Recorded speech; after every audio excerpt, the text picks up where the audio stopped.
We had January, February, total anomaly. Prices were going crazy. March came around, right around March break. The interest rates started going up. Prices started falling. Makes sense. We've now hit a period of the rates are still going up. However, the prices are kind of holding. And the reason for that is we don't have the supply. So as long as supply levels stay low, I understand that rates are going to go higher. I get that. And we may see another 5 to 10%, but I'm pretty sure we're pretty close to our bottom here.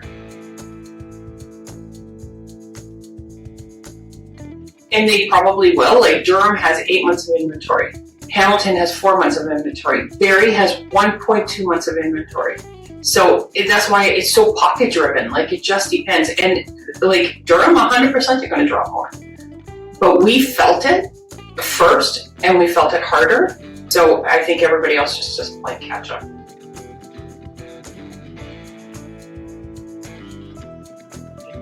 And 2017 was very similar to this because the prices went crazy. We had an adjustment period where the prices started dropping because again, people weren't getting what they wanted. The inventory was mounting, so the prices started falling. And then 2020 happened. And again, the market exploded for different reasons.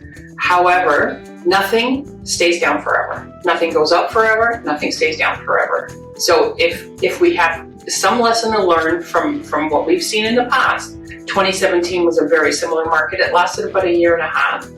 And then we started to see prices rise again. This morning I was speaking to someone about, there's a lot of things you see in the media right now about Canada is the biggest housing bubble in the world. Like, that would freak somebody out. I've been seeing those articles for 20 years. For 20 years I've seen that Canada is in the worst housing bubble. And the reason for that is we don't have enough housing. So until that changes, there's no bubble here. 2023, I think, is going to be a mixed bag. So typically when you have recessionary times like we're dealing with right now, the job market is very weak. We don't have that right now. We have a very strong job market. So regardless of how much the rates are going up, people are still making their payments because they're employed. If something happens to our job market and when the unemployment rate starts rising, that's when we could see more trouble in the water. And that's why it's very difficult to predict, because right now people are making their payments. We're not getting the panic calls, I'm going to lose my house. Those are not happening. So, right now the market is holding its own. We're just trying to digest what's been happening. 2023, I think the spring market, I know a lot of people are very excited to wait till the spring market because that's, when all the unicorns will come and the rainbows and life will be wonderful again.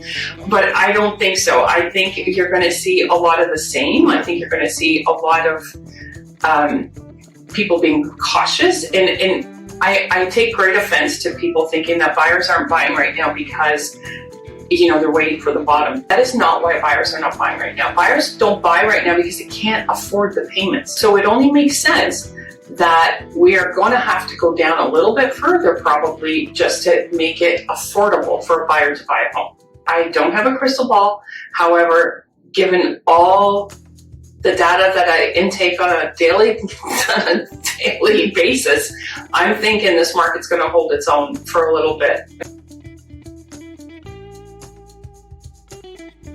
Not necessarily, because if you were buying a home at the peak of the market, paying very low interest rates, it's actually cheaper to buy a home now with these interest rates and lower price homes. However, it's tougher to qualify. So if anything has been restricted, it's our first time buyer. And I think the one thing that needs to change is we need to be able to have our first time buyers back in these markets because they facilitate every other move.